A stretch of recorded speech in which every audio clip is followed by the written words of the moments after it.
Podvodníci znova lákajú na drahé mobily. Na dobierku vám pošlú obyčajné zemiaky.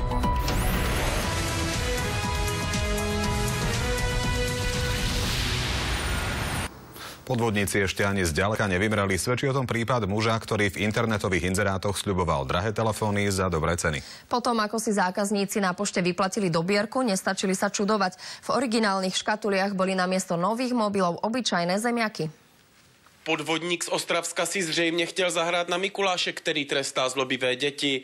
Oklamaní zákazníci obdrželi na dobírku místo iPhoneu několik brambor. No, objednal jsem si přesně za telefon, no, přes nějakého borca z Ostravy a prostě na dobírku, že jo, prostě jsem šel na poštu a prostě jsem to otevřel telefon za 5 000, jo, a otevřu to a tam nové brambory, jo. S jednotlivými zájemci měl pak dohodnout prodejní cenu a odeslat zájemcům takzvaně dobírkou balíčky. Ve chvíli, kdy zřejmě podvodníkovi došly zásoby brambor, začal zákazníkům v originálních obalech posílat stavební suť. Přestože je platba na dobírku stále oblíbeným způsobem nákupu, je bezpečnější nakupovat u důvěryhodných prodejců. Je také vhodné si rozbalení zásilky dokumentovat za přítomnosti osoby, která s vámi není v příbuzenském vztahu. Bramborový podvodník byl policií odhalen pomocí téhož nástroje, který mu sloužil k podvodům prostřednictvím internetu. Za tento podvod hrozí pachateli až 2 roky vězení. Pro televizi Joj Bedřich Prokop.